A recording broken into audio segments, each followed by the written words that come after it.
celebración, un motivo de celebración, una publicación de un escritor joven, y en una editorial como Santiago Arcos, que si ven la solapa podrán observar la colección en la que está inserto este texto, tanto en ensayos como en ficción. Es muy interesante.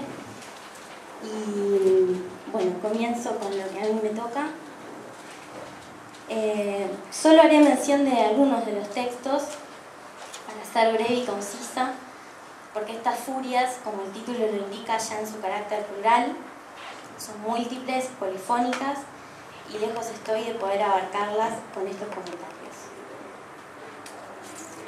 Como es sabido, los lectores no podemos dejar de establecer relaciones, ubicar a los textos en una situación de diálogo con otros textos.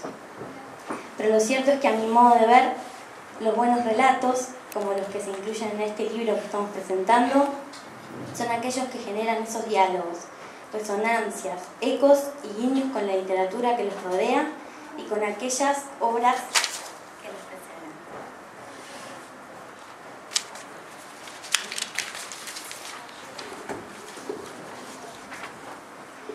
Es así que, como lo menciona Pablo de Santis en el prólogo del libro, al que no casualmente titula Bestiario, este breviario de furias se inscribe en la gran tradición de la literatura fantástica argentina, aunque también en otros géneros.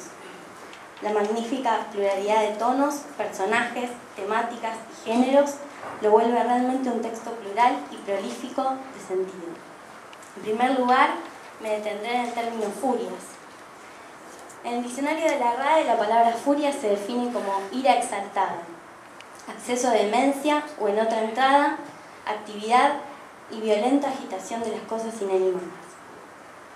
Al mismo tiempo, es interesante pensar qué carga de sentido presenta esa palabra, más allá de las definiciones ya citadas. Y claramente nos remite a una serie de cosas como la animalidad. Claramente este texto parece asociar por momentos furia con animalidad, pero también a un desenfreno, una desmesura, un más allá de los límites. A partir de allí, uno puede pensar en una larga tradición de nuestra literatura en la que claramente aparece la furia, si la pensamos como un modo de violencia o la animalidad. Pensaba entonces en los orígenes de la literatura argentina. Sabemos que Ricardo Piglia postuló que existen dos comienzos para nuestra literatura: El matadero de Esteban Echeverría y El Facundo de Sarmiento. Tanto en un texto como en otro aparece claramente el elemento de la animalidad. Facundo alcanza a confundirse y mezclarse con la ferocidad del tigre de los llanos que lo acecha en el desierto, del mismo modo que en El matadero la animalidad es indicio de alegría y fiesta popular entre los matarifes, pero que se sitúa a solo un paso de convertirse en violencia y muerte. En Breviario de Furias, los cuentos parecen asociarse con una pregunta por la animalidad, pero en permanente diálogo con lo humano. Incluso existe en los textos una indagación sobre los límites entre esas dos categorías, y quizás una duda sobre una posible delimitación, una dificultad para discernir dónde empieza una y dónde termina la otra. Al mismo tiempo, y creo que ese aspecto es el que por momentos vuelve inquietantes a los textos, en algunos pasajes la furia y la animalidad presentan cierta lógica que lejos está de lo anárquico, de la desmesura posiblemente vinculada con lo animal. Por el contrario, se articula y genera una coordinación, como en el relato de los perros nocturnos. Cito: corren todos juntos como si fueran uno solo, uno al lado del otro y atrás de aquel y delante de ese, coordinados y atentos a las subidas y a las bajadas del terreno, a los cambios de dirección que se deciden en la primera fila, al agua fresca que ofrece un reparo para el cuerpo exigido. Por otra parte, la mirada del narrador, atento a las marcas, a las huellas de los perros, quizás represente esa inquietud, esa pregunta, ese misterio que representa lo animal y que deja marcas. En la misma línea de análisis, podemos pensar que algunos relatos como La entrega se dejan leer sin ánimos de cerrar el sentido del texto, sino por el contrario abriéndolo, anclados en ese vaivén entre lo humano y la animalidad, inclusive como una posible alegoría política. la complicidad de los acompañantes y la entrega de su compañera a la furia amenazante de la divina por parte del narrador. Allí es donde se vuelve difícil discernir dónde se encuentra la verdadera amenaza, si en la animalidad sobrenatural o en la complicidad humana y la entrega. Quizás lo más humano en el relato sea la pregunta, la duda del narrador sobre su propia condición de entregador.